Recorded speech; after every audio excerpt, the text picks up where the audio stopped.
Okay, ladies and gentlemen, you know what that music means. You know the sound that's bubbling through your ears. That beautiful music is yet another episode of Morning Coffee with Euclid and Oaks. Today we have 4 special guests. We've lost 2 of them due to technical issues, but I'm sure they will join us. We have Crypto Gay Guy, Wendy O, Doc Trog, and Robert Paulson's moves is hard to pronounce. And I think Wendy-O and Robert Paulson's moves are here with us at the moment. So how are you guys? Can you guys hear me okay? Yes, good morning. Thank you for having us. Yay. What are you guys doing today? What's happening? Today is a school day for me and my mini me. And then we have a live stream tonight, and then I don't even know. We've got all kinds of stuff going on today. Yeah, she's a busy lady. Yes. So we have to tell her the story. Speaking of live stream. Okay. So she can get on with her day. All right, tell Wendy-O the story. All right, you have to help me because now the pressure's on. I've been like, Wendy-O, you have to hear the story, and then I realized it might not be that hilarious. All right, you tell the story. I'm gonna see if we can try to get Crypto Gay Guy back in the thing here. So we were watching Wendy-O's live stream because she shouted out Crazy Cayenne. Our little one. Our little one has a new YouTube channel. Yeah. And so he's watching it with us. And afterward, we watched the whole thing. Like it was like a family show. We watched the whole thing. Oh, it was so good too. And you look great. So thank you. And thank you for doing that. So afterwards, Kyan goes, help me with this though. He goes, what's her stats or something? Yeah, he's like, what's her stats though? Like he's gonna judge. Like he's not. No, he wasn't judging. He just wanted to. He's like, so how many people are hearing this? What's her stats? Yeah. And I'm like, she's big, okay. Right. And he goes, what, like a couple hundred? And I was like, no, like that, like thousands. 6,000. Yuki, look it up, right? So Yuki looks it up. And I'm laughing so hard. Okay, so he tells him, and he's just looking at us. He's not giving us like a response or anything. And I'm like, so, well, what do you think about that? And he goes, that's actually really good for the area of content she's doing here. Oh my God. Crypto, but he means like if she got into video games, she would kill it. I think per his advice, I'm gonna start gaming. You should. You guys could do it together. That would be really cool. I actually like video games. I just like Nintendo 64 stuff and Sega stuff. Yeah, like old school style stuff, right? Yeah. Well, that was the story. All right. That is funny. I love kids because they're so like, I know he's not like a little kid, but because they're so honest and it's just funny because like their responses to stuff, they're like not filtered. They just like spit it out, and hilarious. It's awesome. And say the craziest stuff. And I just remember meeting him like when we were in Vegas for the conferences, and he was just super chill and like he was just an awesome kid. So I was very happy to do that because I love you guys, and I'm excited for him that he has enough courage to create a YouTube channel because it's not easy to get on cam and to do this stuff sometimes. So shout out to him. He's doing great. He totally like, punched out though on the second video. He's like, I'm out.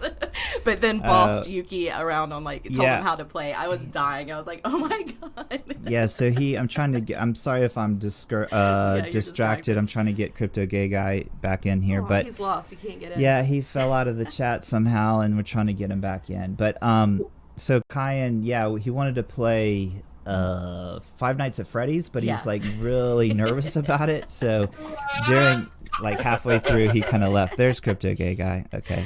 Aww. Hey, can you hear us? But we appreciate that window. Thank you. Yeah, of course. Yeah. It's you and Pee and Beats, and he's talked to Queen before, so Queen and a lot of money. You guys are his peeps. Yeah. Yeah, he's my peeps. He's my dude. Yeah. I love it when kids ask questions like that, and you kind of sit there and you look at them. Yeah, you don't say it, but you think, "You're my retirement plan." We had two because we wanted, a backup. So. Yeah, Bitcoin doesn't go up. It's all on you, buddy. One of us will take us, I'm sure. One of them will claim you. I hope so. I just hope they don't split us up. Like I'll take mom, but you get dad. My God. Could you imagine? Or they'll rotate. Yeah, because we're a handful together, so we'll just. You guys are going to be so sassy when you guys are like an elderly couple. Like, it's going to be funny. I just remember my grandparents, they were married for like a million years, and like they just were they're old Jewish couple. And I know you guys aren't Jewish, but they were really sassy because they were. Okay, it is breakfast time. She's like, I need my peanut butter now. Okay, guys, thank you so much for having me on. It is breakfast time for Wayo and I, and she is going to have peanut butter and berries this morning for breakfast. Thank you, Wendy, for coming on the show. Sorry, I was distracted. Thank you for shouting out our boy. Love your show on YouTube. Everyone go follow Wendy-O on YouTube. She has an awesome show. She's awesome. Thank you guys. Love you guys. Everybody have a good day. Bye. Bye. Bye, Wendy. Do you want to say bye really quick? Face oil in my eyes, and they're burning. All right, let's see if we can get. We're still having issues with. Why? So I'm using a peer in, and there's like 4 winners. All right, Robert Paulson's Moobs. RPM. You are an extremely interesting fellow. We've had conversations on Twitter about a bunch of crazy shit. Like what? I can't think of them. Well, so he was. You said it on Twitter, so it's not like it's a secret, right? About you're like right. Some of He your doesn't history. know what you're talking about. Yeah. Well, yeah, I've had an interesting life. Cool. Now, go ahead. When your therapist tells you to write a book, Right. That's always a good sign. Yeah. I'm going to be in her book, so that's cool. Really? Yeah. Oh, I told her to keep my real name, but still give this is not their correct name to throw people off. Well, it might be him, but it says it's not real names. That's hilarious. I love when I love the thought of a therapist writing a book about their patients. Oh yeah. I think there's a show about Is that okay HBO, to do though? Like, I guess if the patient's fine with it, and you can keep like the anonymity. I can't say that word. Yeah, it was funny because I went in and sat down once, and she said, "Okay, before we start, I need to ask you, like, are you willing to be in my book?" And I said, I mean, what does it entail? And we went over a little bit. And she said, I'm just asking now. Of course, you'll need to sign stuff later. And I said, yeah, that's great. She said, so what, will you be in it? And I said, I mean, let's be realistic. I'm far too narcissistic to say no to this. And she said, yeah, I know. This is just a technicality. She already knows you. Obviously, she's your therapist. Yeah, exactly. Crypto Gay Guy, are you in there? Can you hear us? Hey, Gigi. Are you? I hear you loud and clear. Do you hear me? Yes. Okay, finally. I've been feeling horrible because you got kicked out and the whole time like shit. I have to ask RPM one question. That's okay. I'm used to that. Okay. Being rejected. No, stop it. All right, so we have. Okay. So RPM, are you ever afraid that she's doing something to you? Like some kind of hypnosis or deep, work like that. So I am an ENTP. On the personality scale, and it is one of the personalities that's much harder to hypnotize than most. And then, just on top of that, just personal, I'm just really hard to do that too. Like my wife has these relaxation, this app on her phone, and the first time I heard it, I was like, you do realize this is actually hypnotism. That's why it chills you out so much.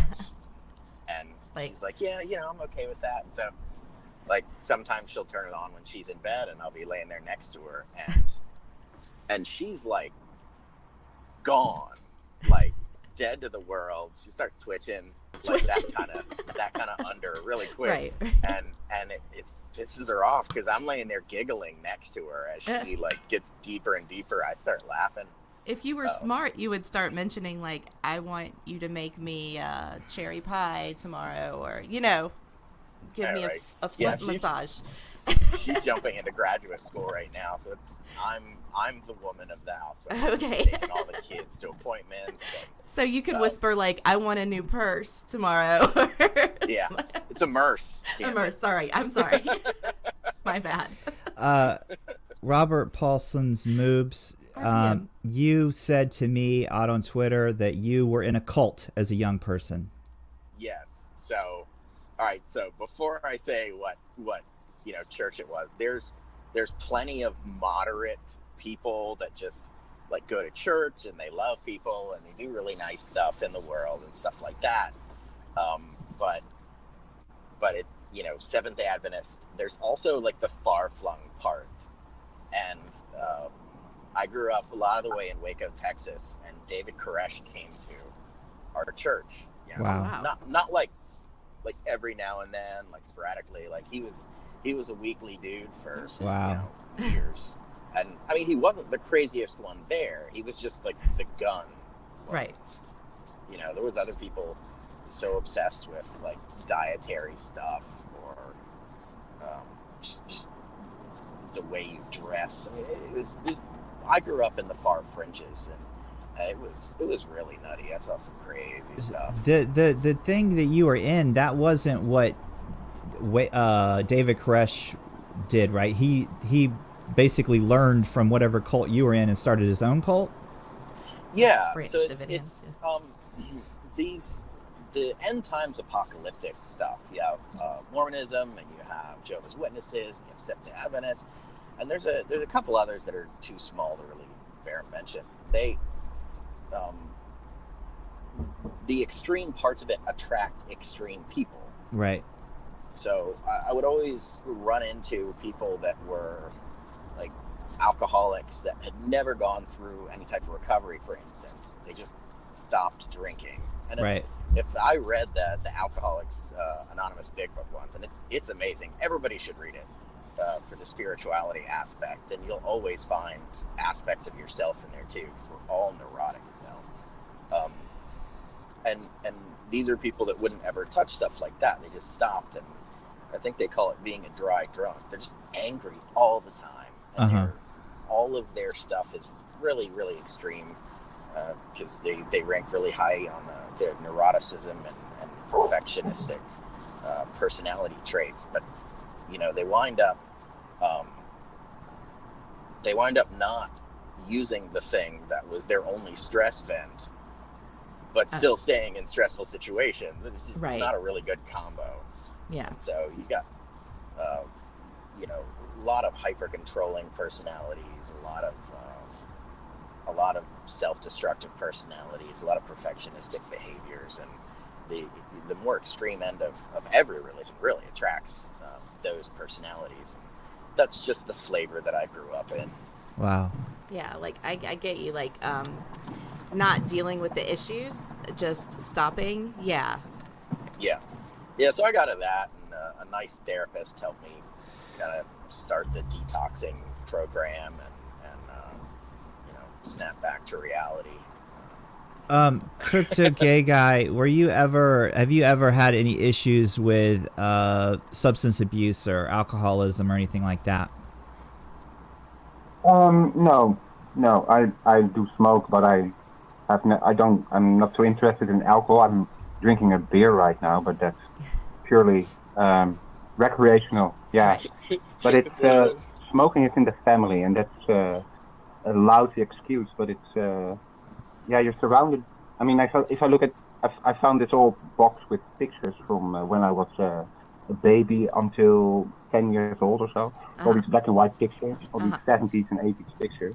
Love it. And yeah, it's wonderful to flip through them, and but it's also shocking to see each birthday or each party that we had. The whole living room is filled with people smoking, and there's children everywhere, and my mother is smoking, holding me, and I know. the whole normal. So so the threshold is hardly there, and but I'm okay with that. It's just I'll quit someday before it will quit me. Good. But it's I'm going to come at you, crypto gay guy. You ready for this? yeah, I know you, and you're absolutely right, and I have a lot of respect for your current quest. Well, quest, it's a bit heavy word, but your mission to run a mile every day during a month, right? Yes. And you have a you have a goal with that. It's not just to run those miles, but you just have set your personal goal somewhere, and you're just doing it. And we are lucky enough to be to be able to be witnesses to this. And it's very inspirational. And even though I am not the person who immediately starts, I'm not inspired in the way that I immediately start, finding a way to quit smoking. But it's how do you say, this kind of inspiration? It helps others. Yeah. Think about it, let it land, put it in place somewhere, and then the next time they see something or they see you, they'll be reminded of it, and then slowly. Because it's very interesting what you just said, RPM, about the environment that you grew up in. It probably made you a very observant person as well, because you may never have felt part of that. So you've been observing this, and that's quite tricky. That these people actually have a place to go and can influence all these people, like young people like yourself, and that's the cause of this is that. Well, in some cases, as you mentioned, that they just quit. Well, so that made them drink in the first, or that made them drink abusively in the first place. So, yeah. But in my case, in my family, there's nothing like that. No drug abuse. No, only the cigarettes, and for the rest, not that I know of. No heroin. No party drugs. I have never even seen cocaine. I don't even know. I wouldn't even know what to do with it. I'm not. I never even got near stuff like that. So I may be an exception, but I also didn't look for it. So So no, fortunately not. I never had to take care of a relative or someone or parents who just couldn't control an addiction. So fortunately not. No. Yeah, that's good. So something you just said though. So for you, crypto gay guy, you smoke because your family smoked, and that's what he thinks. Yeah. That's what. He attributes kind of. Well, I don't want to blame anyone. It's pure. I started really late, also at 26, and I was traveling back then, and the situation was just, I don't know, so relaxed, and I keep associating lighting cigarette with the feeling of that kind of relaxedness. So that's also tricky because it's completely fake, of course. Right. And if you, I try to be rational about it, but still, I'm also human. Right. Yeah. So I try to ascend to the fifth dimension. It doesn't go so quickly. So I'm still stuck here. Well, so for me. Yeah, for me, like my mother was a party animal. We grew up on the Gulf Coast in Mississippi, right near. It was not far from New Orleans, so the party scene was heavy. She was in the a parade group called a crew, and Mardi Gras, right? Mardi Gras. And literally, that's what they did, was just all the time. There was balls. It was weird, okay? There was they really got into this shit, okay? Yeah. not just celebrations. Yeah, dude. But like parties, like like balls, like dressing up, like dressing up, and it was very like, and there's the king and the queen of the ball, and you would go and but anyway, so there's partying just all the time. That's all there was. It was alcohol and drugs and just all the time. And I mean, I remember drinking when I was like little. You know what I mean? Like I wanted to, like I drank some like vodka or something, and I was like probably like 6 or 7 or something. You said vodka with like a T and a K in it. Yeah, and then like we just always were drinking. Like it's just young. Like when I was like 12, 10, 11, 12, like stealing beers because there was just always parties, nonstop. Unbelievable. Yeah, so irresponsible. Yeah. Yeah. I mean, from the parents. I mean, right? Yeah. Yes. Crypto Gay Guy, you have no idea how horrible I had it. You just opened up a box. My mother did not touch me. She didn't. What about how she left you? Let me show you how she would hug me. Okay. Come lean in. Yeah. Like this. I have a delay in what I hear and what I see, so otherwise I have to put the sound on. It was like a fake pat. There was no, and she made a face when she hugged me. Yeah, like, the face of like, do I have to get that close? She did the same with me. It's like the fake pat on the back, like the with just the fingertips. So the funny thing is, like I remember going to my cousin's house and they hugged each other, and I remember feeling how weird this was. I was totally like, ew, creeped out. You guys are touching me. I don't, this is weird. But this is really the most painful thing I've heard today. This is really crap. Aww. I mean, your mother could be able to hug you, right? Yeah. She's horrible. I have almost the exact same experience with my mom, except the far end of the spectrum, where we didn't have any alcohol, no drugs, no nothing, but like the levels of neglect are insane. Right. I can remember when we lived in Texas as a kid. I'm like 6 years old. I have 2 brothers, and we're killing rattlesnakes with shovels like 2 miles from the house. Right. I had no idea where we were. Right. If something happened, you just drag him back to the house. Right. I know. I fell through ice into water twice. Yeah. I drowned. Well, except for the rattlesnakes, that's recognizable. That's relatable. Yeah. Yeah. I don't want to blame my parents for neglect or so, but we were left alone a lot. Yeah. We were. Yeah. I played in the woods like all day. That's just and sometimes you had no clue where you were. And listen, we I would wake up, and I'm not gonna trash my mom or anything, but I would wake up in random houses. Me too. I'm like, where am I? I'm like, where the fuck am I? Like, I don't know. Like, this is strange. I know. Like, but she would leave you at home alone at like 6. Oh, when I was like little, Yeah. I broke my leg. Listen, I broke my leg on the trampoline. Some big guy, the neighbor, landed on my leg. I was like 6 years old. I had a full leg cast. Full. And like my mom, I remember, would leave me at home alone, and I didn't think anything of it. Like, it was no big deal. You can't run away.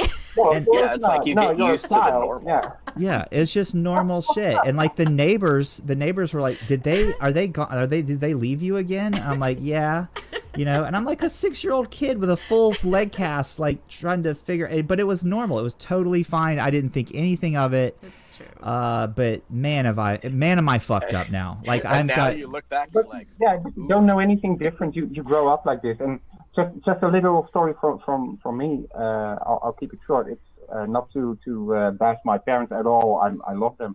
But if you look back, you just see, you can compare it with other things. The way that my sister raises her children, it's just so completely different. She does things with them every day. There's stuff to do. They go out. They do stuff.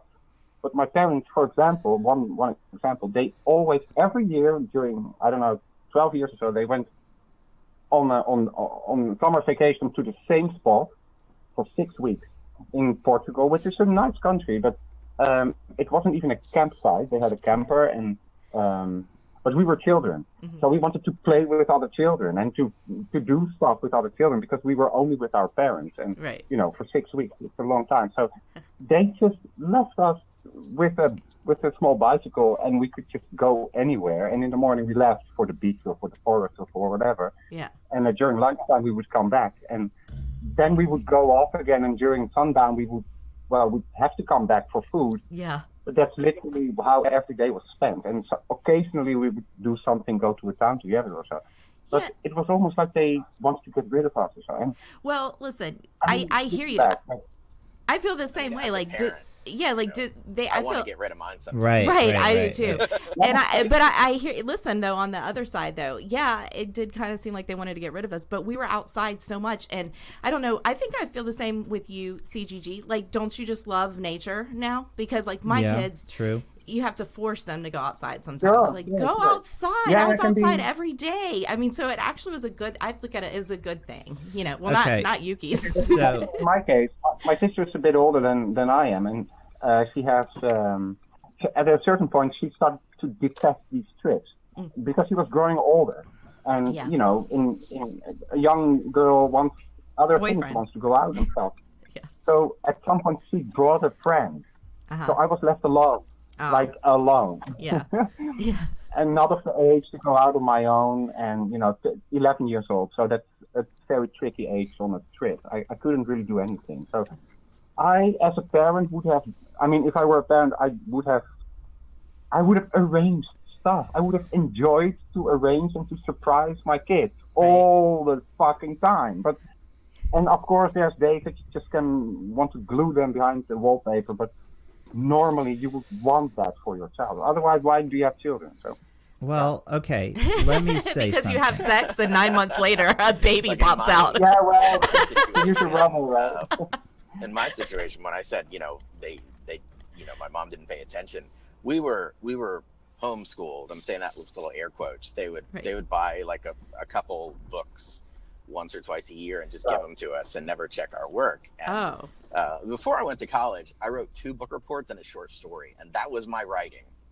I didn't know how to diagram a sentence. I'd never even done basic algebra. So that's what the situation was like. And we would be out of the house and she would not know where we were for 8 to 10 hours a day. Oh, yeah. And we're miles away from the house. Right. My little brother got kicked in the stomach by a horse once. Holy crap. And the only reason my parents knew is because the guy called him. We're 3.5 or 4 miles away from the house, and he's just like, yeah, come pick up your kid. He's really screwed up. And my brother's like peeing blood. And, I mean, that's what it was like. It was just, people are like, wow, that's so insane. Yeah. And it really was. We, there would be like 2 meals a day, because that's what, our church was, stuff about that, and so you tank up in the morning and then you just leave. Right. Everybody's got guns, and I mean it was truly insane when I tell people stories. Well, here's the thing. So like every generation, like they're like, oh, back when I was a kid, like literally. Okay, my grandfather's stories are crazy. Our stories are crazy. Like what you just mentioned, like we were just left alone in the woods. I just stayed in the woods all the time. I rode my bike. Fucking 20 miles a day was minimum, like all over the place. No, seriously, like I was just always gone. Yeah. And because I didn't have like a home life, but my grandfather, he was given the keys to the truck or whatever, and was told to go get cigarettes and whatever for his dad. And he said, like the dad was like, so if the cops pull you over, grab the keys and hit the woods. Just leave the vehicle. And I'm thinking like is this even a true story? It's good to have a plan, an exit plan. Because didn't they have tags back then? And it wasn't in a small town. Yeah, but you could say someone stole it. I mean, he probably had a whole thing planned out, I guess. I don't know. Yeah, but exactly. And Tamara's grandfather, who grew up on a farm, and literally they didn't have really access to medicine so much. It was like if you got injured, mom would put pine tar on you and make you drink turpentine. Pine pitch is what it's called. Yes, pine pitch. Dude, that's real. He was looking, by the way. He was looking for that the other day. He was like, "Where can I buy that at?" I was like, "Oh my god, I don't know." Yeah, my family did that. If you needed something fixed, they would just super glue it shut. Right.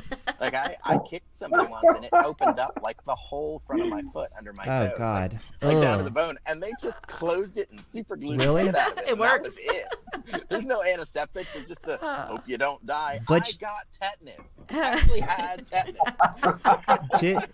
But we survived, But right? you survived. But Yeah, we I survived. And honestly, my kids got some of that. They would wander around in the woods and stuff like that, and I made sure they knew like what would kill them and what wouldn't, and they had a good time. My parents bought my older brother a .22 rifle when he was like 13. Yeah. My oldest brother. And he was the only one of us that needed glasses, and he really couldn't see, but he didn't like wearing the glasses.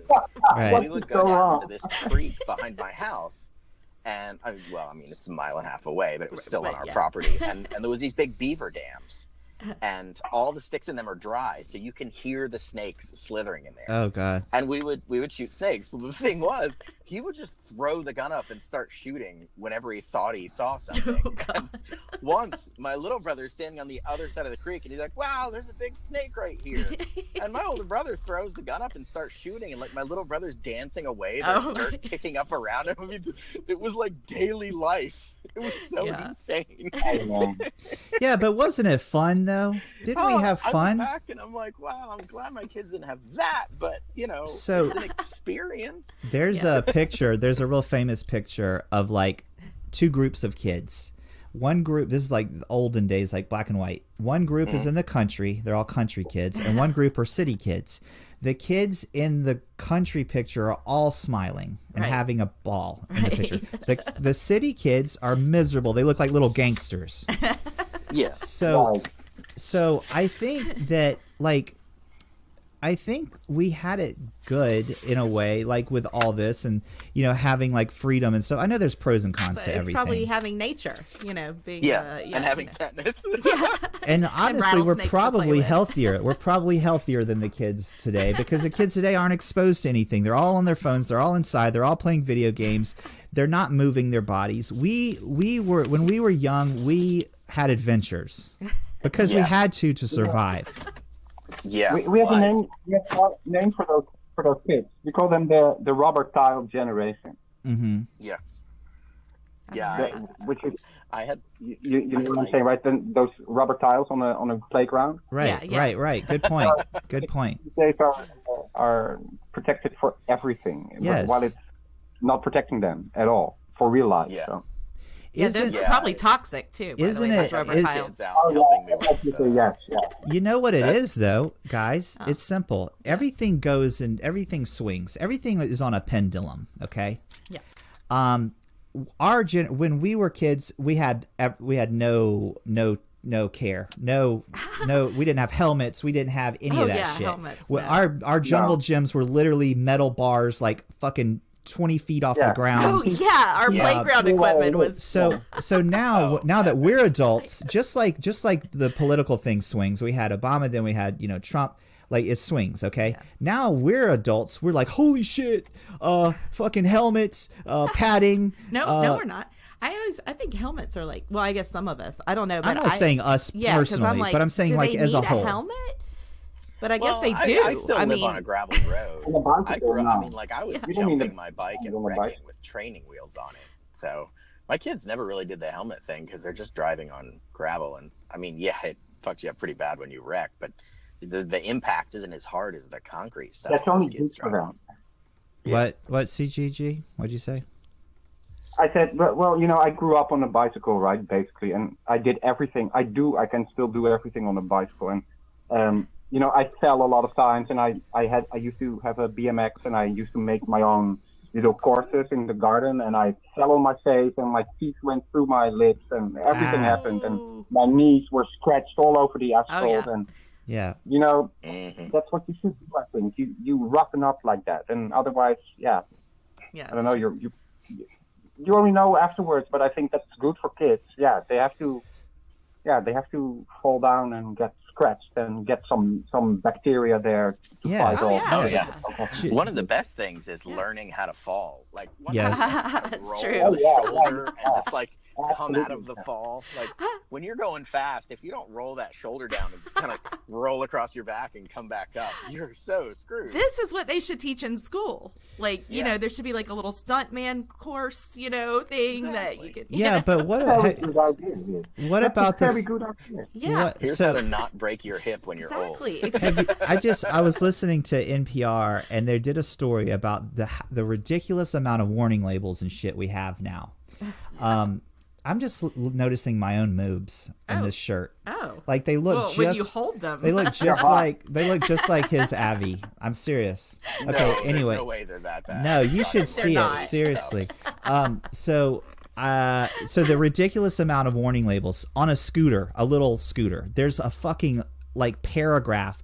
Do not use this scooter, you know, in the rain. Do not use like these fucking ridiculous. Like the lawyers have gotten involved now, and everything is so fucking like, you know, don't have fun. Here's this thing. Yeah. Use it, but don't like take it out of the box, because if you do and you get hurt, you know, we're not responsible. Do not play with Happy You Fun can use Ball. it on Tuesday and Thursday in your mom's living room. That's pretty much But it. not in California. But I think everything, and even seeing these labels, these warning, this thing could fucking kill you. You know, it makes everyone like afraid. Like, you know, it wasn't a second thought when we were young. Like we just had more fun. I think that's the gist of it. We had more fun. Yes, we could have died easier. Well, isn't that what experiences are about? Huh? Do what? I think I remember when this labeling started. When I grew up, suddenly the toys had this little CE mark on them, which in the end meant nothing. But that was and I remember the children's journal explaining it to us. Yeah, lately there's been so many bad products from China. Right. At the time, it's the 80s. So that are not safe to the standards that we are used to, that we don't want to expose our kids to. So that's why we leave these labels on, so that you can choose as a parent which products are good. Yeah. And from then on, the amount of labels and text and the, how do you call those little papers that are inside the box that you have to read, the instructions and then the little text, all that stuff. It's like kids already grow up in this legal corporate world. Right. That if this, then lawsuit. Yeah, but you need it though. If we do this, then no lawsuit. We dismiss any claim. So yeah. Well, I have to point out that some of it is good, because as a kid, I did hold an entire handful of raw mercury. That's what I was gonna say. I was gonna say the lead paint. It was cool shit, you know. I did too. We had these asbestos plates laying around, and we played on it with you know, bare-handed, bare feet and stuff. Yeah. But you know, as a kid, if you see these warnings on a toy, or if you are aware of the fact that there are toys that are not safe, what kind of image does that give you as a child of the world, of grown up? Right. Do they want to kill us, kids? We are innocent. Yeah. Some probably do. Do you guys remember the lawn darts? But let me just say this really fast. I don't think kids care about the warning labels. Like, because my kid, I can say that is not good for you. Do not put that in your mouth. And like he's like 9. I mean, he's not like a tiny child or anything. 2 seconds later, it's in his, like, he's not even thinking about it or something. He's just like, you know. Yeah. So I don't think that some of them probably do. I mean, everyone's different. But let's go to lawn darts, because I know you have a good story about lawn darts. All right, so I have to run, guys. Okay. I'm meeting somebody for lunch. All right. Have fun. All right. Thanks for hopping in. You're welcome anytime. I'll take his spot. I had a lot of fun. Okay. Trog. Who's that? Trog. Yay, Trog. Hey, Bye. Bye. Bye. Bye, RPM. Hey. Trog, what was it like for you growing up as a child? Were you sheltered? Was he sheltered? Was I what? Sheltered. Oh no. Yeah, I was catching pieces of what you guys were saying. No, I had no bike helmet, no pads, no nothing. It was just like, and we had no cable. There was nothing to do inside. Actually, we didn't even have air conditioning in Phoenix growing up. And so it was basically just go outside and come back at dinner. Yes. Right. Yeah, I think that was typical. And so we collected rusty nails and boards from the alley, and we would build forts and throw rocks at each other. Yeah, Awesome. we did too. And my dad, okay, remember the cross ties for railroads that are literally soaked in carcinogenic material? He made me a fort out of that shit. Like, he made me a cross tie fort. That explains a little bit. Trog, how could that affect? Yeah, how does that affect a grown man? Oh, I've got a question. Probably some asbestos in there or something. Oh, hell yeah. Speaking of radon, Trog. Oh my gosh, you're not gonna bring up our radon issue.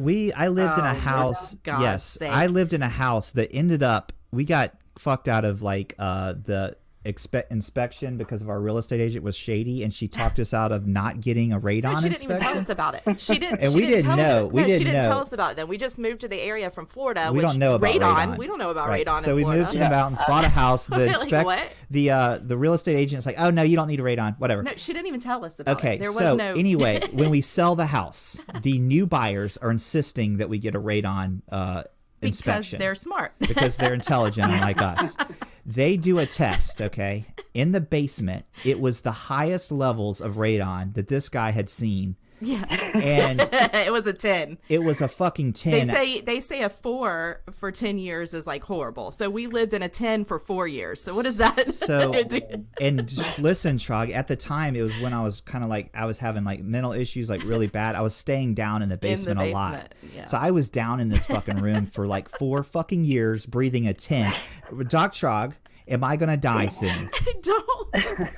Oh, geez. I don't know. We don't have radon here that I'm aware of either. All I know is like it's a high risk of lung cancer. So great. I mean, at least you're not smoking anymore, right? Correct. So yeah. Okay, so, no, that makes me feel horrible. Thank you.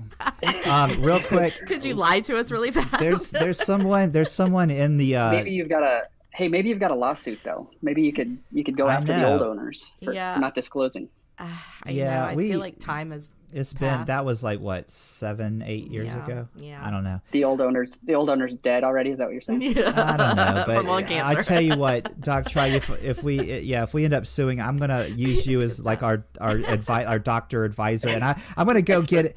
I'm gonna get you to give me a physical and stuff. Real quick, guys, I gotta shout out something. We have a new sponsor on. Wait, Trog gets to give you a physical? Yes, just let me do the thing real quick. Okay, let me do the shout outs. Okay. We have a new sponsor at CTMZ. It's called The Flow. This is the bottle. It's awesome. Put it closer to the camera. Oh, it's called The Flow. And look, I put a sticker on it. Look at that. It's a Hoshokan sticker. Isn't that cool? And also, it comes in a bigger size, too. And it's really fucking cool. It's green, so it's not showing up on the green screen. It's invisible. I put a Bitcoin sticker. It's called The Flow. You can follow the Twitter account at The Flow Family. And yeah, they're awesome. We're going to start doing giveaways with these things. And these are really fucking nice bottles, guys. They have like all these different lids you can put on. Like this is a straw one. Oh, that's nice. Awesome. So shout out to those guys, The Flow, for sponsoring CTMZ. Also, we got to say this right the fuck now, Tamara. Yeah. We haven't. Peter McCormick? No, let me say it. What? Let me say it. Just please. I don't even know what you're going to say. Please. So we haven't overly been advertising and promoting this because we're kind of waiting on some approvals and things on some memes and stuff. But and I tweeted about it a little bit. But for fuck's sake, guys, we have Antonopoulos is coming on CTMZ this Thursday at 6:00. I'm not talking about some fake Antonopoulos. This is the fucking Antonopoulos, okay? Andreas, guys. Is coming on CTMZ, and we're going to have a conversation with him about stuff. And things. Are you going to roast him? No, I am not. We have discussed this, yeah. I have not. First of all... What can you say? First of all... Sorry, CGG, What'd you say, CGG? I only explained that was amazing. That is amazing that you have Andreas on the show. We're so excited. Listen to me. First of all, if you would have told me a year ago, I just started this. I just got on crypto Twitter a year ago. I just got into crypto like a little bit before that, a year and a half, 2 years ago. I just found out about Andreas like, you know, a little over a year ago. And I'm like, fell in love with the guy. I'm like, this guy knows his shit. He's a very good speaker. He knows how to explain what Bitcoin is to people. Someone says he's too much of a pussy to roast. I don't know who said that in the troll box. I don't know if they're calling me a pussy. Yeah, yes, he is. Yes, he that's like, true. I am not saying. I don't give a shit. You can call me a pussy all you want. I'm not roasting Andreas. Like, what do you roast him about? I know. What do you say? Like, I mean, it's easy to roast McAfee. It's easy to roast Ver. It's, you know, and even I felt bad roasting Peter McCormick. He's my friend. And by the way, shout out to him. What Bitcoin Did podcast. He's sponsoring my run a day for 30 days. Thank you, Peter, for that. Peter. Everyone go listen to What Bitcoin Did podcast. Yeah. But I don't give a shit. Like, I am not roasting Antonopoulos. He's like my idol. And what would you roast him about? Why don't like, you make like a love poem for him instead? I mean, listen, other than like, you know, people can make fun of the way I look, you know, you can make fun of the way people look or something, or like, I just don't know. What would you possibly roast him about? I don't know. Anyway. I cannot think of anything. I know. And about Andreas, I think he's one of those rare combinations of people that are very pleasant, you know, to be around, I guess. But he's such a great educator, such a great speaker. And, I mean, you want your professors to be like him. Right. And I guess that he is the blueprint for a whole generation of blockchain professionals that will have to explain this shit to new people. At least I hope he will be. Yeah. And I can only, you know, we can only be very happy that people like him also offer some decent balance to, you know, people with very strong personalities and opinions that you've also had on the show. So yeah. Very good. We're excited. So we're gonna, you know, we're not, as you guys know, we don't really like to go too heavy onto crypto, really at all on this show. But on CTMZ, sometimes we get into it. But I'm really gonna go into like, you know, getting to know him personally, and you know, just like about what drives him and that kind of thing. So it's gonna be, you know, different than, we're not gonna ask him about the Lightning Network and blah blah blah blah blah. You know, I don't want to. If that starts happening, I'm gonna hit the buzzer, and we're gonna try to get into really just like the personal, not overly personal, but just like, you know, get the to man. Know who he is. Get to know the man. Yeah. So that's exciting. Trog. Let's see. What was I gonna ask you? Oh, I asked you the radon question. You basically said I'm gonna die and get lung cancer. No. That's scary too, though, because of the rum ham. Rum ham? Remember the rum What? ham? No. What are we talking about? Rum ham was going to do a palm reading on you. Oh, shit. And then he never did it. So shit. Yuki, in his head, he's like, I well, am that's spooked. it. I'm dying. So there's a guy on Twitter who's a friend of ours. We just started interacting. Really cool guy. I couldn't tell you his @ right now because I can't remember. Well, he's like, we just met him. Rum ham or just rum ham. I don't know. I think he's rum ham, but he did Tamara's palm, right? Mm-hmm. He said, and he was really right on. He said, send me a picture of your palm. He was right on. Okay. Then he told me to send my palms, and he never replied. So what does that tell you, please, guys? That I have such a horrible future. The reading was so bad that he couldn't even make up something. He's like, maybe he has to do the quick course, the crash course, bedside manners, or is that how you say that? How a doctor gives maybe bad news to a patient? Yeah. Yeah, so maybe you should give him a little bit more time until he finishes that, and then he'll come back to you. It's been like a month and a half. Yeah. Anyway. Maybe it's the 8-week course. I don't know, but I'm maybe he got worried busy about that. But yeah, and it's just crazy how all this is happening. Like, let's just shift the focus back on me, which is what I like to talk did it about. leave you? The fact that like I am getting the opportunity. I've met Antonopoulos in real life at HoshiaCon. Mm-hmm. He knew who I was on Twitter. Then he was on Peter McCormick's podcast and said he knew, you know, who I am and who my friends are. And now we're gonna get to talk to him. So I just want to like pat myself on the back. Good job, Yuki, for getting sober, because like a year ago, like over 19 months ago, I was literally a piece of shit. Like, didn't do anything, wasn't doing anything with my life. I was basically trying to kill myself. And look at me now. Look at me now. Yeah. I'm looking. You're running miles. I mean, Yes. whoa. Yeah, you're doing great. Doc Trog, are you proud of me? How do you feel running a mile now?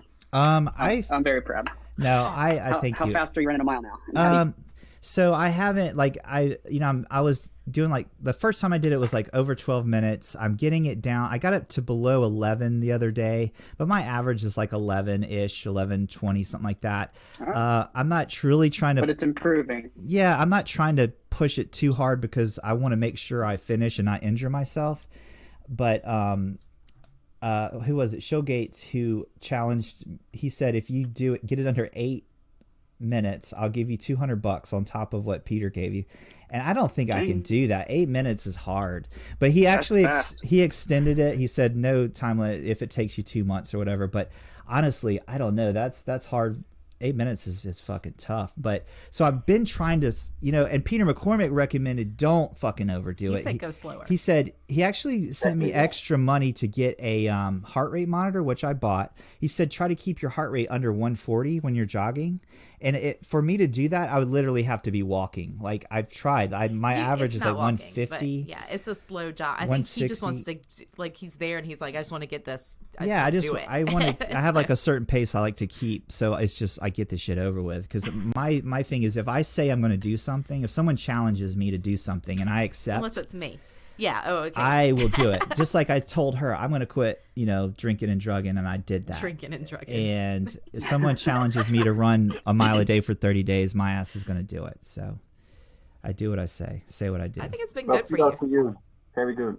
Thank you. And I think you should do it very carefully as well, because it's, you're not used to it. And Yeah. in my opinion, the human body is not really made for running. I agree. That's just my opinion. I agree. I think we we're have this saying, I don't know if that works in English, but we have this saying in Dutch that goes like, in Dutch it goes hardlopers and doodlopers, which literally translates to runners are dead walkers. Is that a word? Oh, okay. Like right. Like quick walkers will walk straight to death. Oh. That's really too literally translated. Oh, but right. That's more or less that makes sense. That makes sense. So, yeah, I think that like we're designed to run like we have to like run from a lion or something, or you know what I mean. But not. Sprint. Yeah, and climb in a tree. Oh no, not with a lion. Don't climb in a tree. Right, but I don't think it's good. Hippo. Yeah, hippo.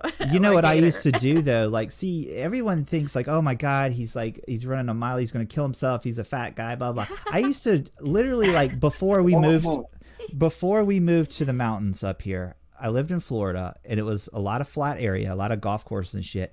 And I rollerbladed like 20 miles a day. Like I would do and I'm in decent shape. Yeah, he just has a big belly. I'm just like I've always had like a fat. That's a myth that large people couldn't be fit. I mean, you can be fat and fit. I mean, there's fat people fitter than I am. So like you. I resemble that remark, sir. Remember the lady Tamara that swam the long distance, and she was like she was super fit, but she was like a big hefty girl. But I think she had that layer of fat on purpose, keep her insulated. She was like the and buoyant long distance swimmer. She like swam across a channel or something. Yeah, but, so she could, because it was cold. Yeah, efficiency. Yeah. So, another shout out, guys. Bear with me while I do all my shout outs and things. I was sent a book. Oh, yeah. Okay, this is a book. Can you see it because it's like the green screen? What's the author? J. Lee Porter. Crypto Shrugged. This is a fictional book about cryptocurrency. Cool. This is fiction, and he sent me this book. Now I don't read, okay, but Tamara does, and she's going to read this to me at some point. I am. I could read it to you tonight. He sent me this book, and thank you, sir. I appreciate it. Let me try to find his. He also sent me like a little sheet of short stories. Sent me this Invisible Fortune. It's like a little short story book. We'll start with that. You just dropped it. You just threw it on the floor. What is it about? Let me find his real quick on Okay, it's the Twitter is at JL Porter Author. So JL Porter Author. What's it about? Read the back. What's it about? Read the back. Tamara, here. I don't read, so. Okay, hold on. All right. I have a tip. If you drive, I don't know if you take rides together, but if one reads to the other, like if Tamara reads to Yuki, then that works. If you're driving a long distance, right? That's what I do. Yeah. We've done that. I've read The Stand to him before, the Stephen King book, the huge. Oh wow, that was a long book. It was. It's one of my favorites. I've read that to him because we used to travel a lot, so we used to do a lot of road trips, and I read. It took several trips, but we finished it. So that's cool. This guy's writing books, like fictional books that have cryptocurrency as like the main focus, I'm guessing. So this is a big book. It's thick. We'll keep you filled in on what it is as we read it. So and CGG has always said I should do audiobooks. So maybe I'll have you record me reading it to you. Maybe as an audiobook. Maybe the author of the book, could have you read really it. Nice. Actually, you should do something. Well, you're doing something, but like I said a year ago, you should. I think I also linked you to someone in Costa Rica, a girl. Yes. With a great voice. Yeah, right. So maybe just think about it, and God knows what might happen. Yeah. Yes. We might record it then, and I'll share it with you, and you can tell me, and we'll go from there. Yay. Great. We'll do that. Do that. Deal. Well, listen, guys, this has been a nice show. It's been an hour. I think it's been about a year since we talked to CGG. I know. Yeah, we were just saying that, CGG. Yeah. The last time we spoke on voice was when we did Yuki and the Goddess podcast, and this was like a long time ago. That was your 6th or your 4th or 6th episode, and we are like the solar cycle. It's okay. Yeah. Once a year, people will be looking out for it. Right. No, just kidding. I'd love to be again. What if it was exactly a year to the date? Like, what if we looked it up and it was like, right? Oh, yeah, we'll look it up. We'll both look it up. I'm sure. 1212, make a wish, everyone. Doc Trog also, we've been friends on Twitter for a long time. We like to roast you a little bit and make the Doc Trog so white jokes, which is a lot of fun. You know who brought us Doc Trog? Who? Alt-Q. Oh, Queen. Really? Yeah, Queen. No, we knew. No, Queen introduced us to Trog. Is that true, Trog? Yeah, Queen was one of my first, I don't know, friends or follows or whatever. Yeah. I told you. Oh, that's awesome. And then thanks, Queen. Yes, thank you, Queen. And also, Tom is the one who Tim. Tim. I renamed him Tim just because he yelled at me. Actually, he yelled at me and said because he thought that the reason he got banned again was because I called him Tom on Twitter. Because like people, that's so not true. Someone put the link or so, right? Who is this? Wait. Someone just hopped in. Hold on. It's Cuz. Hey, Cuz. What's up, Cuz? Hey, Cuz. Hello. We were just about to close the show, but now we got to stay on for a little longer. How you doing, Cuz? I'm doing well. How you guys doing? I'm realizing that the Discord is the way to do this. This appear in thing is not working. I said Coma cannot come on. Yeah, we're gonna have to just it's Discord do it in Discord. The problem with Discord is you can't do video. So for the people that want to do video, we'll use the other thing. But Cousin, how are you? You left Twitter for a while. You came back. We all missed you. How have you been? I've been good, dude. Like, life is totally better now. I was in a really dark place for a few months, and I'd literally had to cut everybody out, including my family and friends, in real life friends or whatever, even though you guys were that too. Yeah. But yeah, man, life-changing experience, and I feel like 100% better. So yeah, everything's good. That's awesome. You sound great. Yeah, you actually sound like a different guy. You sound like a different person, Cuz. It was life-changing enough to make me realize some things about, perspective on the future and whatnot. So that's awesome. Love it. I'm wrapping my head around it because, I've met you. We've talked several times. You seriously, you sound like a you sound. I was gonna say something, but I should filter myself sometimes. So I was gonna say it sounds like someone doesn't have a grip on your balls. Like you sound. Yeah, pretty much. Yeah, you have a deeper voice. Like you sound different. You sound like more confident. Yeah, Cuz times 10 or something. Right, way more mellow. You know what I mean? I think what it is like when you try to control things in your life, things don't always work out. But when you release the control, is when things start happening to you. And so through a lot of meditation and through a lot of just like self-reflection, I've gotten to that point where it's just like, all right, I'm not even going to try and control shit anymore. I'm just going to let it happen, you know? That's true. And so, and then also turning from like saying no to everything to turning into a yes man has helped a lot too. So I love that. Yeah. Sometimes you fight the change because you're afraid and you don't know what's going to happen, but it actually ends up being the best thing for you. We don't know what's good for us. Exactly. Like, we have no clue. We're just trying to stay in a comfortable place, but right. Yeah, that's the thing too. You get stuck in that rut of like, you know, like comfort and stuff. But man, I have the hardest time like not like being negative and shit and stressing and worrying, and that thing of like what you said, just not, we can't control everything. I have such a hard time with that because I want to control everything. I want to know everything that's going to happen, probably because of like my crazy childhood and the chaotic shit that happened. Like, I want to know what the fuck's going to happen. You know what? It all stems from fear-based mentality, right? Yes. It's like just being fearful of what to expect, you know, like, or not expect. And so I think like when you've like relinquished yourself of that fear, it's just like it blows your mind away to the point of like totally understanding the world from a different perspective completely, you know? And you're lighter. You're like unburdened. Yeah, exactly. Yeah. I can't even tell you. It feels like you know, 100 pounds of weight off my shoulders. You know. Yay! That's I'm awesome, so happy. dude. Yeah. Hell yeah. We're glad to have you back. Likewise, glad to be back. It's fun to be back shit posting again. That's for sure. Cuz 2.0. But can I request that you change your Abby? No, this one's sticking. I'm sorry. I swear to you that I have an uncle that looks just like that. I'm not even kidding. I'm glad I didn't meet him because I might not have procreated with you if I knew that. I think we called him Uncle Brother. Oh, shut up. Oh my God. that would be appropriate. Oh my God. He was totally appropriate.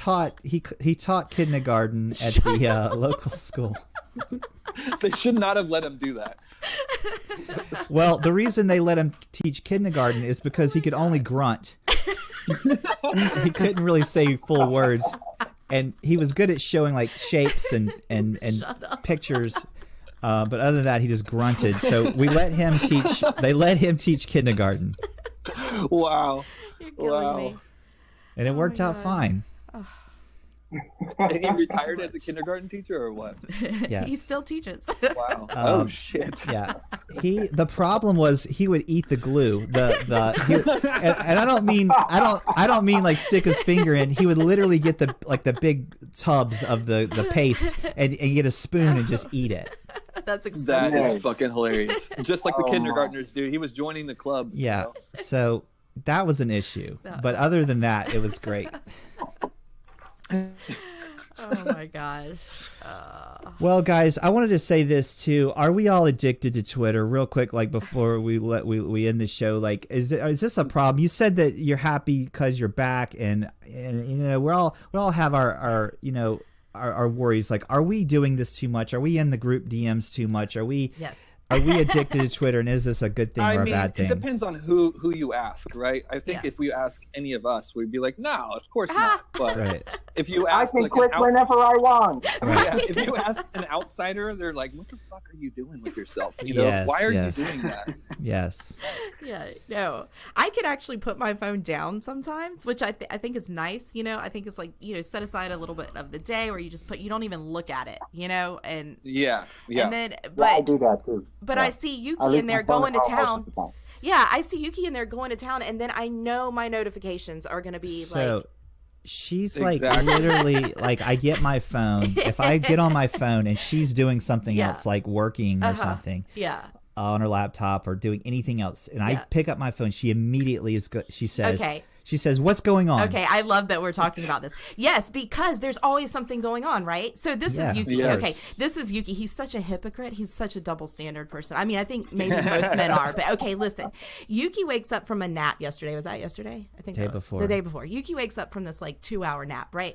Well, in the meantime, all this shit's going on in the DM. Like, you know, Jared the realtor is talking about something, and so he wakes up. I fill him in. It's like a 5-minute fill in on everything that's happened in the DM and on Twitter. Yeah, you know, because that's what a good partner should do. Well, you know, I literally will ask. I'll say, "Is anything going on?" He's like, he's still, I don't even think he hears me cuz and CGG.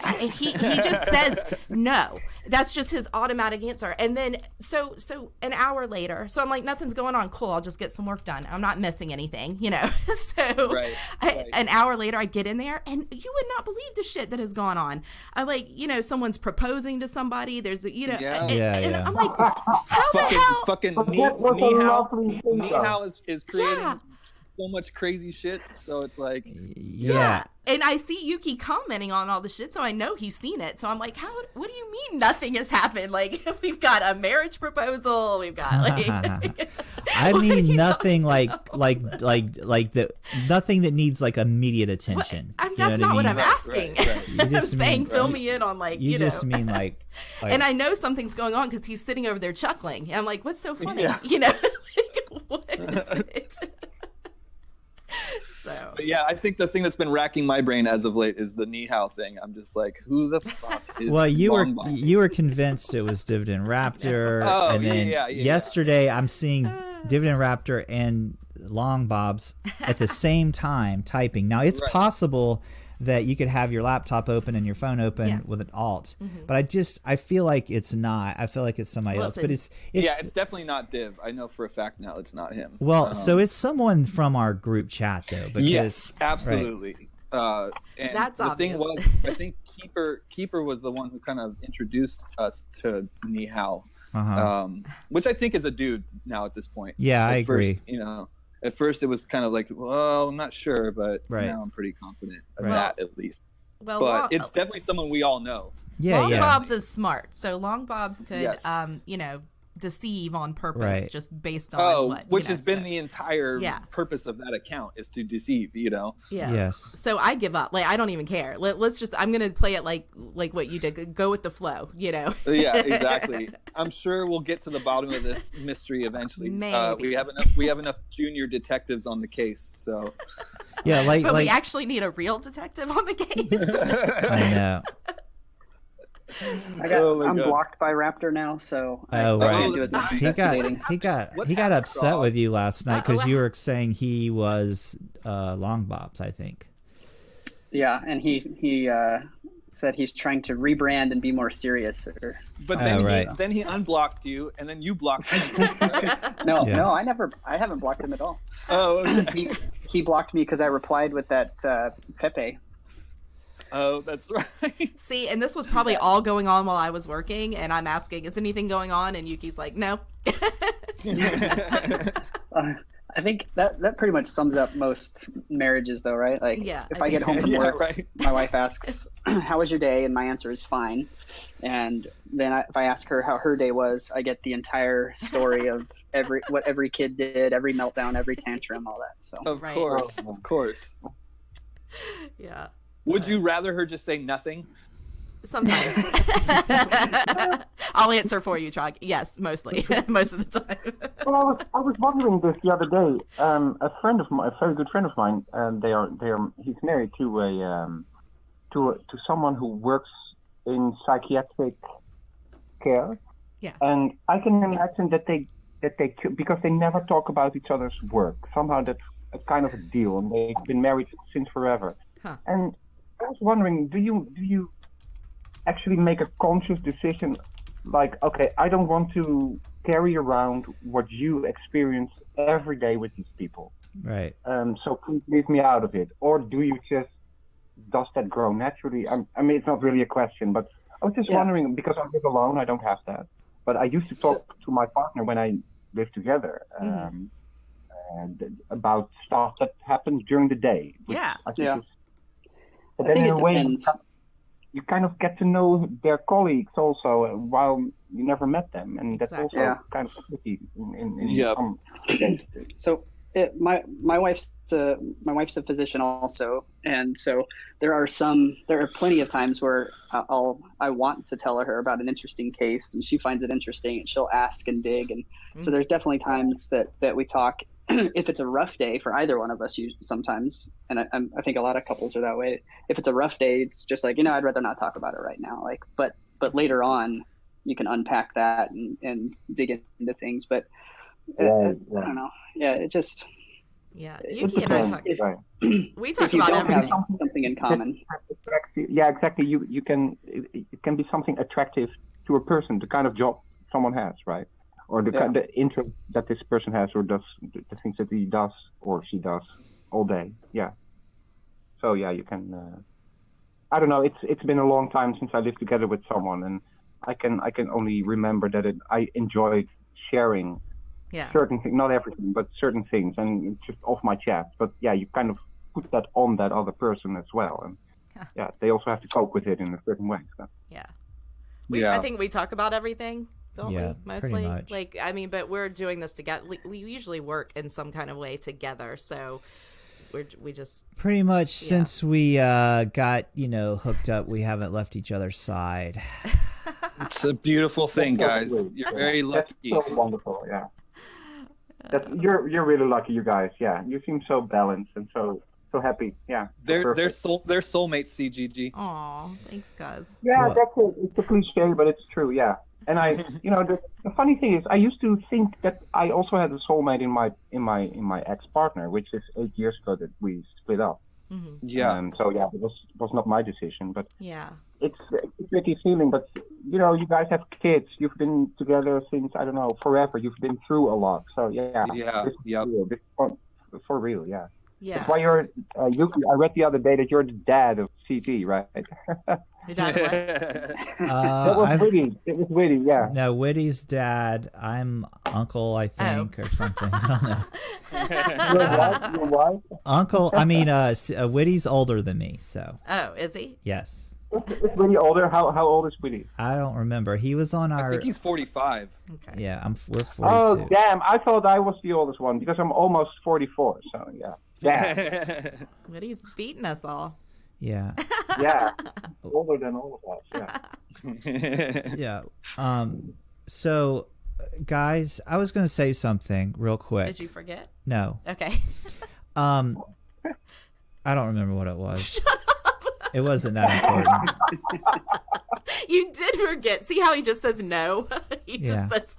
I can't remember now. I ask a question. I think the coffee's wearing off. Let me drink some more coffee out of my Flow mug. More coffee.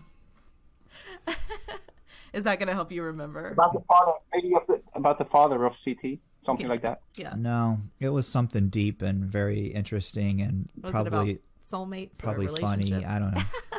I don't know. Speaking of which, CGG, are you currently in love? Oh, good question. Actually, good question. No, I'm not. No. Are there any prospective loves out there for you right now? I've been in love with Funfate since I met him, but for the rest, no. Isn't everyone? Yeah. Yeah. I have to share him with everyone. I have to share it with everyone. Yeah. It's my destiny, but it's okay. I can live with that. Right. Seriously, I'm not so.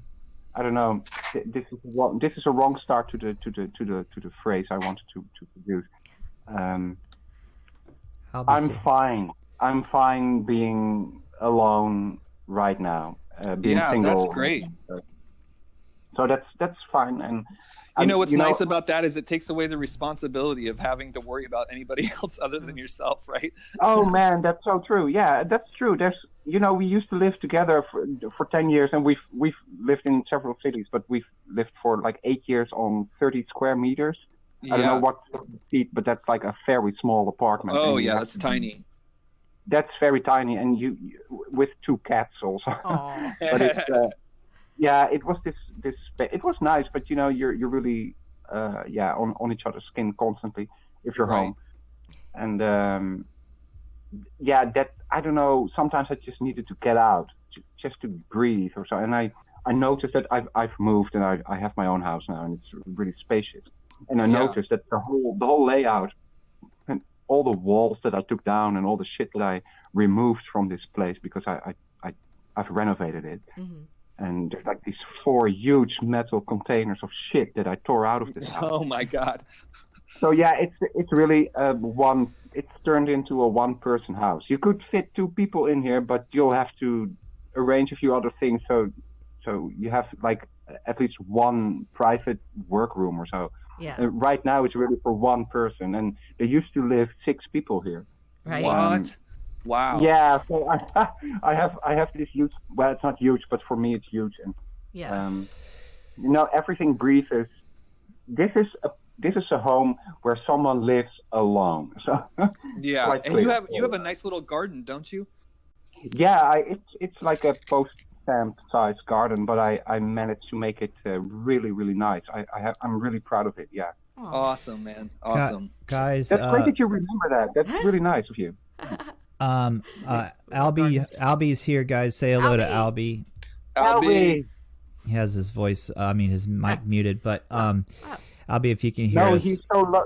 His voice is so low. Your speakers can't handle it. Maybe. Crypto Gay Guy too. I remember meeting you on Twitter. I think we meet because of the band thing. What's the parking lot, Yuki? Oh sorry. My. Just kidding. Wait, let me oh my. You got me all flustered, sir. Yeah, I know. Sorry. So we met. I don't remember how we met. No, I think I followed you first, and then you followed me. I'm going to tell you, even though this probably he asked you a question, but then he's going to tell you. This probably isn't right because I think we knew each other before on Twitter. But you are you are a musician. In a parking lot. You are a talented guitar player. Yeah, super talented. Oh, that's really thanks. Yeah, I'm not, but yeah, I try. Yeah. You are. And no, you can rip it on the guitar. Seriously. Yeah, so if I'm inspired, I can not play for months, really, literally, and then same. Yuki does that. Yeah. Same with me. Sometimes I have. Okay, sorry, Yuki, go on. No, sorry, I keep talking. I was just agreeing with you. I'm saying the same with me. Like I can't, I'll put it down for months, but or go a ahead. year even. Yeah, or for a year, yeah.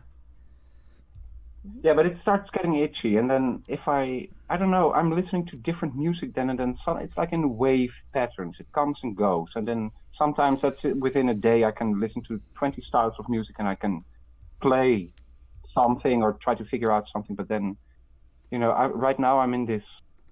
Actually, when I'm looking at charts and being with one eye on Twitter, I have this meditative music on, like what.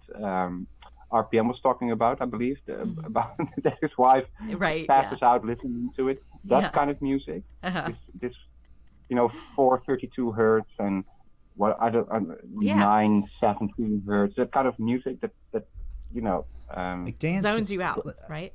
Like what do they call that? House.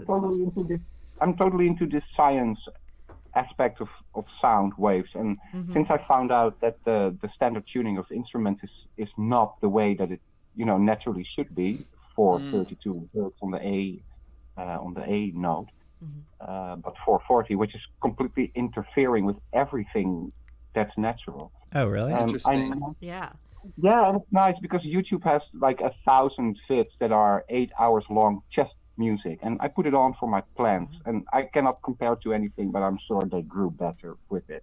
Yes. So CGG, are you into like math rock at all, or into what? Sorry. Math rock. Math rock, like as in you mean like Tool? And exactly, or just like bands that utilize mathematics to write their music essentially. I didn't know Tool did that. Yeah, and Slayer does that too, right? I didn't know that. I didn't know that either. I didn't know that. Share. Oh, sure, yeah. A lot of music is helped with math, and because you could write a thesis on this, and probably people did. Yeah, it's a great yeah. And I love it. It's just very difficult, and I'm not a disciplined. I'm not a composer. I try to figure out stuff that people play. And, that's how I enjoy it. I'm really a recreational player, so to say, and sometimes I share something on Twitter, and it's the good part or the less bad part. But yeah, I love that kind of music. I love Nine Inch Nails, which is me too. Not exactly. Yeah, me too. My son loves Nine Inch Nails.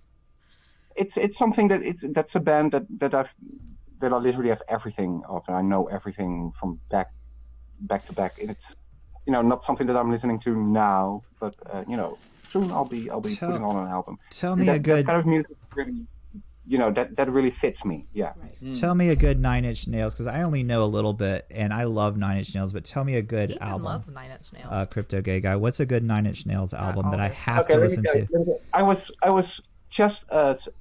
a first-year student. I moved to Antwerp, which is in Belgium, another country, for medicine. You need this intro to tell you. I need to tell you this very shortly. And it's I was I don't know 18 or 19 years old. So this is 1992 or 3, and in Antwerp you had this old-fashioned music store with vinyl and CDs, and you could listen to everything, and it was under, a bit under the ground. So these old houses that have this souterrain, the floor halfway under the ground. So you felt like you were in a basement with music, which was very cool and very nice. Right. And this, I just walked in every other day into that store to see what they had, and I asked the guy, what new stuff do you have? And he just pushed me the CD, and it was a box of the Downward Spiral from Nine Inch Nails. Right. Oh, that's such a good album. Yeah. Oh yeah, and I played it. I played it from the start, and it was until, well, I think I skipped maybe once or twice a few things, but I listened to the end, and then I bought it. And it was very expensive because I was a student, I had no money, but still I still have it, of course, in the box. It's all worn out, and but that album, if you're talking about life-changing album or life-steering albums or direction-giving albums, this qualifies this kind of music. The guy was 26, I believe, when he made it. Trent Reznor, who basically is all bad, and still live, they're very good. He has very good musicians. I mean, every track that he plays, also from the late 80s and beginning 90s, it's perfection if you see them live. Right. But that album, the Downward Spiral, that's a concept album. That's really an album that you have to be. I'll give you a tip if you want to go into that album. You have to be above it. Don't be dragged into it, but be above it. Be objective. Look at it as a piece of art, but don't get dragged into it because it's very deep and it's very deep. It's very nasty. No. It's very scary. CGG, do you know if that album, because I know that on a lot of albums, I believe Trent Reznor does all of the music. Right. Obviously, does he do that on that album as well? I believe this is, well, I'm certain he did this. He just like Prince, he produced, composed, and performed everything. Right. Yeah, he's so fucking talented. I know. He's really talented. Yeah. There's this. You should look up if you like his work. You should look up on YouTube this video that he made. I forgot the title. He recorded with Marilyn Manson. It's a live recording of. I have the song in my head, but I cannot figure out the title at the moment. But if you search Nine Inch Nails, Marilyn Manson in the house of Charles Manson. Oh, in the house of Charles Manson. Oh, cool. By the way, nice to know. It's that Trent Reznor bought that house to record. Cool. Or he did. Oh, wow, that's crazy. That album, Downward Spiral. Yeah, that's a nice trivia. Huh. But there's this video on YouTube, and you should watch it. Otherwise, I'll look it up for you. And you guys. Speaking of Marilyn Manson, he is a really intelligent person. We've heard him speak. So smart. Well, underrated, right? Yeah. Underrated person. Absolutely. I mean, I think people assumed automatically because he's like weird or whatever that he's just infesting kids' minds with negative shit. But he's actually super intelligent, intelligent. So we saw him on a talk show. He's way beyond anything that any mainstream media, even though he uses the mainstream media and any media for his message, he's way beyond that.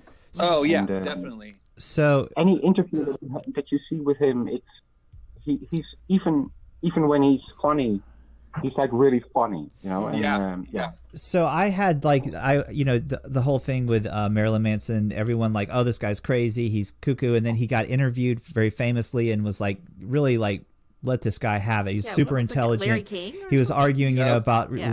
religious beliefs and that kind of thing. And like, no, this isn't just like Satan music and whatever. This is actually trying to make people think and question their beliefs, which I'm 100% about.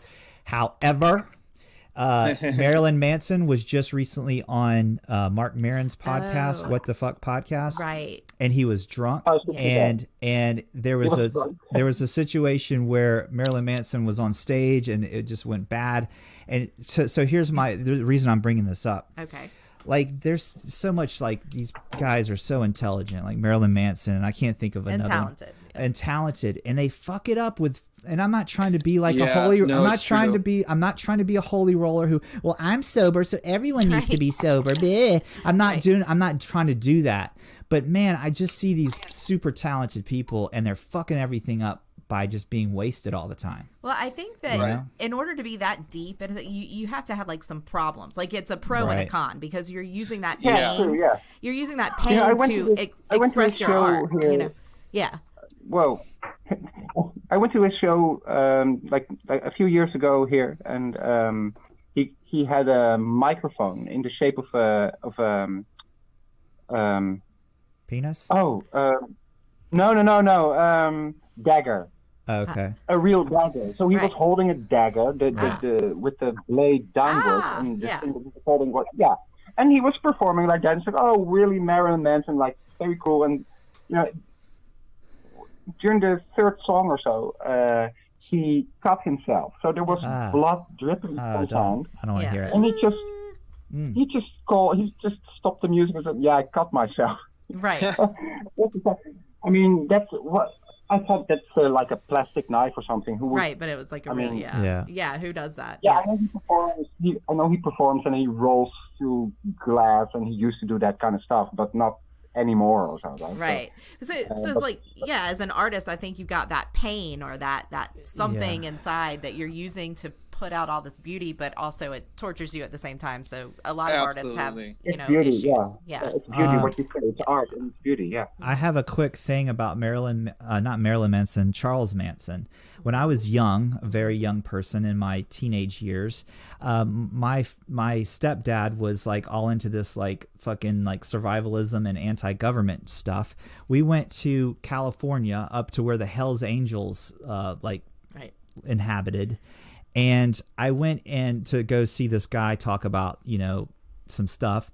And I went and walked around outside up in the deserty, like, hilly area up here. And you could hear the Hells Angels, like motorcycles, whoa, going through the roads. Yeah.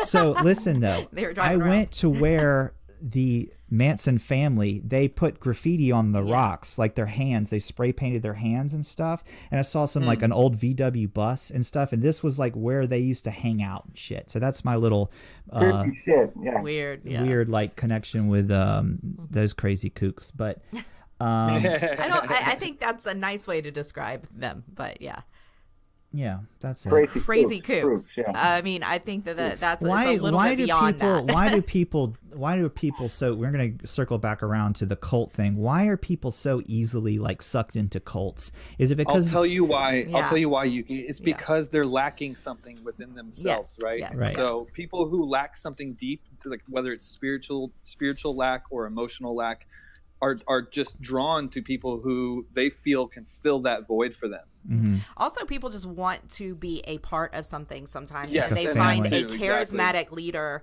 who like Cuz says, fills some kind of void within them, and they feel like they belong. How could you move your family and children to Guyana in the woods? Now you're talking about Jim Jones. And drink Kool-Aid and let your children. I don't think that they chose to drink the Kool-Aid at that point. I think a lot of them were forced. Yeah, I think they got like, yes. I don't think they knew that they were like going to, they were going to kill themselves. I don't think anyone who joins some kind of thing like that just assumes that it's going to end like that. Right. I'm going to go so far as to say, and this is not to offend any of my religious friends. Geez. I'm preparing myself because I respect everyone's beliefs, and I believe everyone should believe whatever they want. Oh, he left literally. There he is. He's back. Okay, I thought you left, Chuck.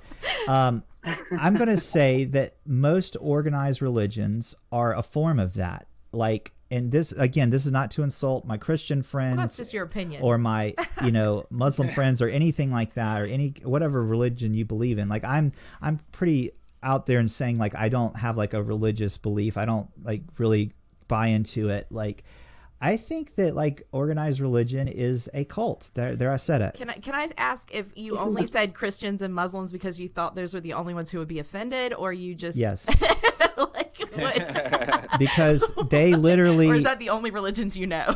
Yeah, that's the only ones I know, honestly. But can I respond to yes. this? Yes. It's also a topic that we've discussed in our first talk last year, and it's one of the most fascinating things about human culture. I think right. how to deal with the good old nature religion, organized religion subject. And I think you said it right. I mean, without judging. The word organized already has it in it, human organism. So there's people, and that's where I think, and also without bashing any religion or anyone's beliefs here, I think pure religion should be about the religion and not about any person. Mm-hmm. That's between you and a god or a prophet or an angel or whatever being you believe in that is higher or that was the creator. And I think it's just too bad that people are distracted by other people. And the thing is, the other day I had some guy who had to fix electricity in my house, and he was just chatty, and somehow we started talking about religion. He was a reformed religious person, and fine, but he also tried to push it a bit on me, and I stopped him there. We had a coffee because I always make coffee for people that come and do stuff in my house. Awesome. Just to have them, to give them. Yeah, of course, yeah. Love that. And so we had a 5-minute chat, and I said, well, this is maybe the problem. Right here, you're almost sounding like you're telling me what to do, and this is not the way. And without even explaining you what it was, you know exactly what I mean. And this is not the way to get people, enthusiastic about anything, because people don't want to be told what to do. Right? So, and what you're just saying, Robert, it's kids that you said, well, they lack something. People lack something. People that feel attracted to identify with a certain cult. That's not even an accusation if it comes down to kids, because they grow up in an environment like that's true. That they have no way out. It's like North Korea. You don't know what's out there. So this is what it is. And absolutely. If you zoom out, we are all living a life that is just what's shown to us. Mm-hmm. Mm-hmm. So true. It's all relative.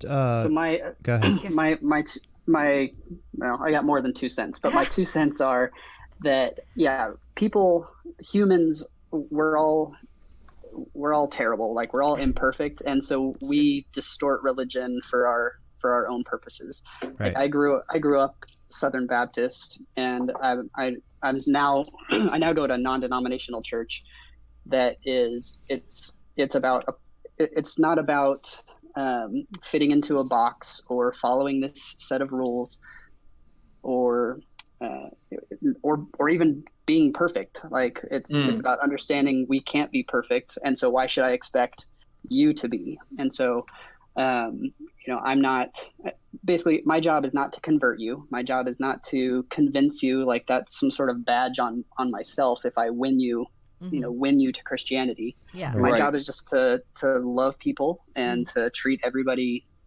as equals. And if somebody says, well, why are you like that, or views me as different, or how do you what makes you that way? Okay, well, now I believe that it's God that makes me that way. Right. But Gotcha. I'm not out on a street. I'm not out on a street corner. I'm not trying to recruit you to go to summer camp with me, Right. and that kind of stuff. Like that's up to that's between you and God. That's not. I have my choice. I have an interesting story. Like, so my that first talk. year of college, I moved to a new town to go to college or whatever in Northern California. And I was exploring the town, as like first not knowing anybody there. And I went to the town square and I was just like skating around, and I ended up like sitting down on a park bench. And I was just hanging out, and there was a group of kids like around my age, and they all came and like sat next to me, and they're like, hey, like super enthusiastic, like, hey, how are you? What's your name? Like, are you new here? Oh, we've never seen you before. I'm like, yeah, blah, blah, blah. We got to talking. Well, a half hour of talking or whatever, and everything's like seems pretty cool. I'm like, cool. It looks like I'm meeting some new friends. Then came so do you know who Jesus Christ is? And immediately, oh, fuck you guys, dude. And I walked away because I was just like, I know where this is going. Like I just didn't even want to give it the time of day anymore because I just, I've experienced that before. And yeah, it's just nope. Here's my beliefs, everyone. Okay. And here's my issue with organized religion. I think it's very dangerous, and it's prone to being abused. I believe. Yeah, I agree. I believe that that's the human element. Yes. Yep. I'm not here to argue that anybody's beliefs are wrong. I'm here to argue that the way I've witnessed personally Christianity is it's being abused, the belief system, because this. Here I am. I'm the preacher. And the only way to get closer to God is through me. Okay. Right. And in fact, the only way, in fact, even your own thoughts, when you are at home alone in your thoughts, and maybe you're thinking about, fantasizing about sex or something, that's taught that's wrong. So even when you're alone at home, alone in your own thoughts, it's like a form of mind control, in my opinion. It really is. It puts people in a position of power, and yes. any person in a position of power, they're going to be at least tempted to abuse it in some way. That's kind of the whole, like the whole Catholic scandal in a nutshell. Right. Is like it you've got commoners or parishioners or whatever that look to the priest or look to the Pope or whoever for approval. Like in my beliefs in my church, it's I don't need the pastor. Like I have a relationship with God on my own. It's between me and him. It's not right. I don't need your approval. I don't need your forgiveness. Mm-hmm. And so that's just the difference. Yeah. I hate that too, because Yuki, I think we're from the South and stuff, and not that that's a horrible place, but we've in the Bible Belt area where we have been, told we're going to hell, and we don't go out there and preach our thing, like whatever we believe. Like we're still trying. We don't know shit. Like we don't claim to know anything. I think it's just all opinions and what you feel comfortable with and what you believe, and that's the only thing that's important. But sometimes Yuki has such a negative view of religion that I feel he's doing the same thing that he's upset about the religion doing. Interesting. Yeah.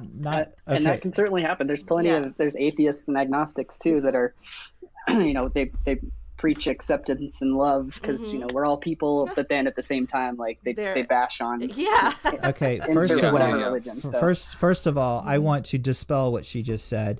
I am not so anti and against it. I've never preached against religion. I consider myself, I guess, agnostic in that I have no clue what the answers are. I can't tell you that there is not a God, and I can't tell you there is. I don't know, and that's my argument, that we don't know. And don't tell me that's what it is. When someone comes to me and is on one of my threads that I tweet out something like, whatever, about religion or something, and they want to tell me that this is it. This is the way. This is and what's your proof? Well, there is no proof. It's all faith. But you cannot argue that something is one way or the other when it comes to religion, because nobody knows. That's what I argue. My problem is this. I have seen so much, not personally, I guess, but I mean, just billboards even, okay? You've seen so many billboards. Now listen to what I'm saying. I'm making a point. Okay.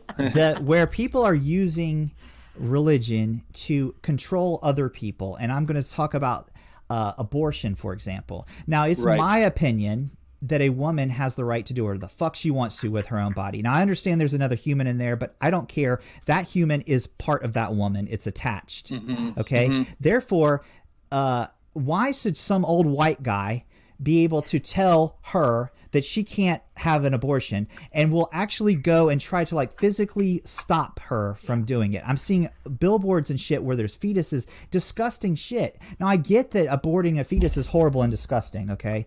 But when people are using religion, and also the fucking amount of people that have died in this world in the name of religion, how many fucking wars, how many fucking women have been fucking murdered and tortured, and men fighting the wars. And no, I'm saying in the name of religion, women in some countries right now have to wear full black garb and things in the name of religion. Okay, and why? Because someone's interpretation of it has said, okay, this is the way it is. And it's mind control. It's a way to control the masses. My belief is religion, organized religion, is a way to control the minds of other people.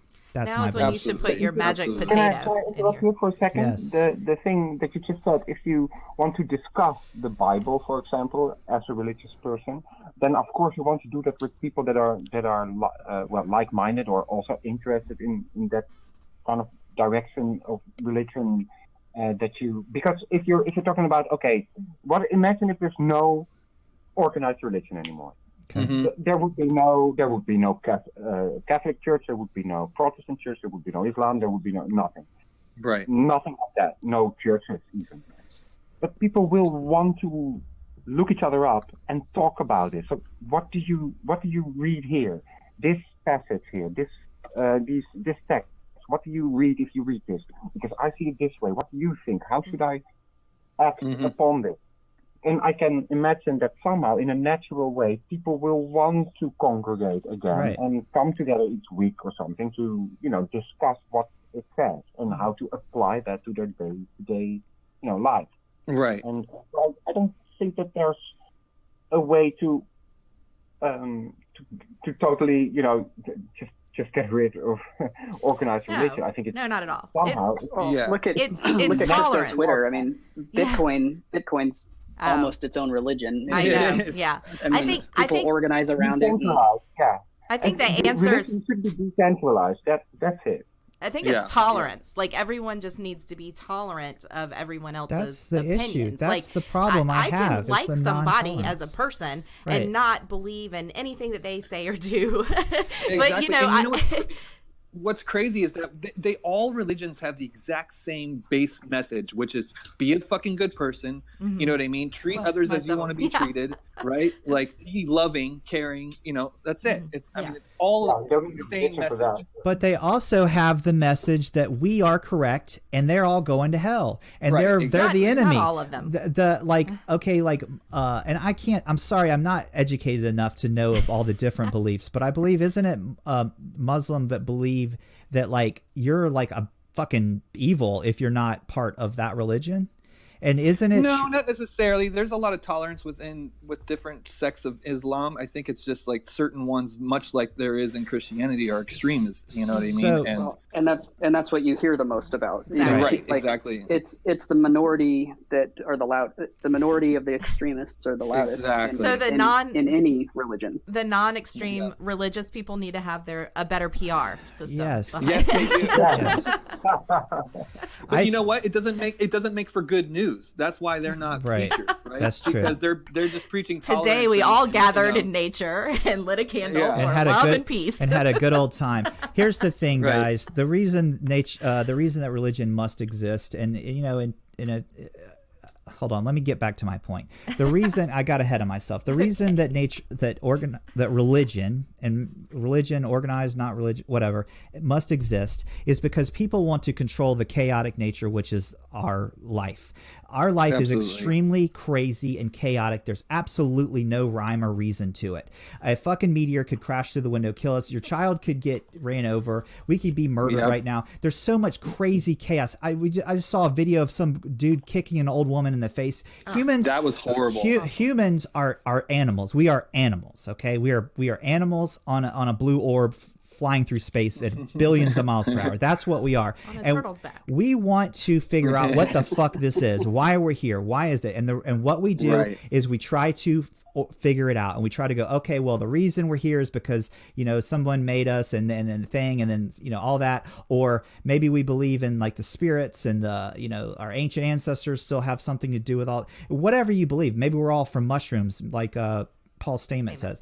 No one really knows what it is, but we all desperately want to understand what the fuck this is, so that we're not fucking just going through this going like, what the fuck's the point? Because if you get to that point where you're like, and I do this, I'm guilty of doing this a lot, and I have to kind of revert back to my, well, there's a purpose, there's a reason I'm here. But if you get to that point where you're like, what's the fucking point of all this? This is all accidental. It can get very dark, and you could be like, there's no point in life. You know what I mean? It's just where there's an accident. And I think that's why people invent religion. And yeah, that's all I got to say. Yeah. I think like what, for me, the human experience day to day is what is the purpose right now. Like if you were just to put like, is there a purpose? Well, for me, yeah, it's the human experience. It's the fact that you connect to other people or engage with other people on a human level, and that for me is religion. You know, it's like, that's a beautiful thing. I don't know if that makes sense to you guys. Yeah, totally. Yeah. I think it's just trying to find your life's purpose, like what makes you happy, like you know, what makes you your best you, or what do you have within that you can share with other people. And I think the reason we're all here is it's because of cryptocurrency, because of Bitcoin specifically. I think we're all learning from each other. We all have different belief systems. We all, you know, there's good people on here and there's bad people that just want to cause chaos, and maybe those people aren't bad. They just are what they are in their life. But we're all here for a reason, and that's to connect with each other and learn from each other. And I think we're doing a good job. I want to thank everyone for coming on the show. I like how Albie didn't even come on. No, Albie was pictures on there. Where is Albie? Albie was in the Discord, but I think he was having he was watching his little girl, so I don't think he could join us. Now, he was talking all the time, but you just don't hear it because it's so loud. That's right. I want to thank everyone for coming on the show. Cousin Lightyear, Robert Paulson's Moobs. Why am I having such a... RPM. Just call him RPM. Doc Trog, Windio, Crypto Gay Guy, Albie, we didn't hear from you. You guys, love all you guys so much. Y'all are my family. Let's just keep doing what we're doing, guys. Let's just keep fucking trucking along, and even you, Trog, you Christian. Doc Trog knows we love him. Yeah, he knows. Something I heard the other day, it was like about a bicycle, and the way to stay balanced is to keep moving forward. And I think we have to do that, guys. We got to keep moving forward. We might not do it right. We might not. We might make mistakes. We might even fall occasionally. But the point is to just keep moving forward. Yeah. All right, guys. Everyone, wear your helmet. Say goodbye. Thanks for coming on the show. It's been another episode of Morning Coffee Euclid Nooks. Bye, everybody. Bye. Love you guys. Later. Love you.